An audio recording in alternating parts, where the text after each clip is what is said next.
Shalom, continuons notre Pinat Halacha au sujet de Yom Ha'atzmaut. Nous avons vu l'importance de Yom Ha'atzmaut, la récitation du Hallel complet comme les jours de Hanouka. Nous allons continuer, nous allons parler à Shav au sujet du Gilouar, au sujet de la possibilité de se raser, de se couper les cheveux. Alors Akadosh Baruch Hu a fait que le jour de Yom Ha'atzmaut tombe pendant la période de deuil du Homer. D'abord il faut savoir, une mise au point, la semaine prochaine, Bezrat Hashem, vous aurez des cours sur le Homer. Mais pour l'instant, il faut savoir qu'en effet, la période du Homer, la période qui sépare Pessah ou Shavuot de Pessah, Pessah de Shavuot, c'est une période heureuse, c'est une période remplie de joie. Pourquoi ? Parce que nous nous élevons de jour en jour vers jusqu'à la réception de la Torah, jusqu'à Kabbalat Torah, le jour de Shavuot. Mais malheureusement, dans l'histoire du Ham Israël, il s'est passé une catastrophe. Les élèves de Rabbi Akiva sont tous morts. 24 000 élèves de Rabbi Akiva à l'époque du Second Temple, après la destruction du Second Temple. Et que s'est-il passé à cette époque ? Ben justement, après avoir perdu et détruit le Temple, le Second Temple, le Ham Israël commence à sentir le départ en galoute. On avait une possibilité de sauver toute la galoute. Lors de la révolte de Bar Korba, Rabbi Akiva va supporter Bar Korba, va soutenir spirituellement et physiquement, matériellement, Bar Korba. Selon Rav Shrira Gaon, les élèves de Rabbi Akiva sont tous morts par Shmad, parce qu'ils ont été tués et recherchés par les Romains. On peut comprendre que les Romains les cherchaient, parce que leurs maîtres et eux-mêmes soutenaient la révolte, et parce que tous ces grands, tous ces géants de la Torah auraient pu réussir la révolte de Bar Korba, et que la révolte n'a pas réussi, alors on a dû commencer le départ en galoute, en exil, dans cet exil si dur qui a duré 2000 ans. Et très vite, et donc à cette époque, à partir de cette époque, toute l'époque entre Pessah et Shavuot s'est transformée en une période de deuil. Une période de deuil qui, au niveau de sa gravité, est moins grave que la période qui existe entre 17 Tammuz et le 9 Av, que nous appelons les 3 semaines de deuil.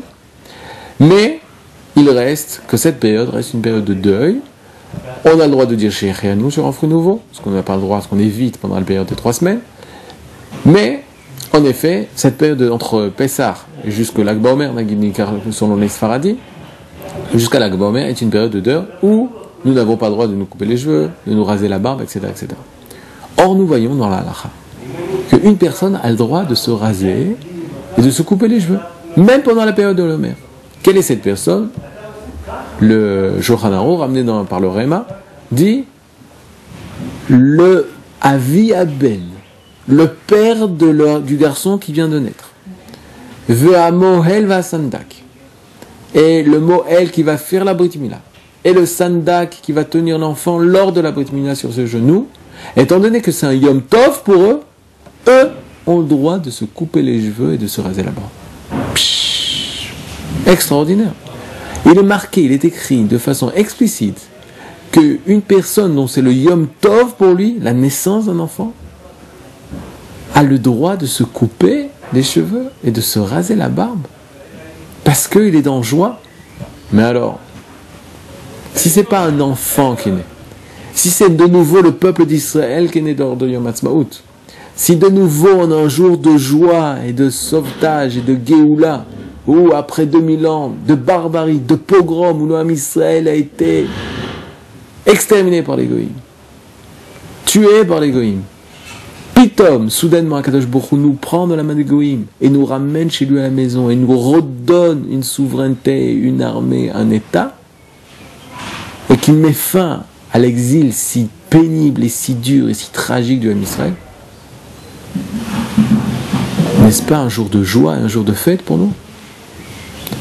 Nous n'avons pas le droit de nous raser, de nous couper les cheveux. Alors, en effet, les Chachamim, les sages du grand rabbinat d'Israël, ont dit de façon claire qu'il est tout à fait permis, et au contraire, c'est une mitzvah, de pouvoir se couper les cheveux et de se raser le jour de Yom Ha'atzmaut. Pourquoi ?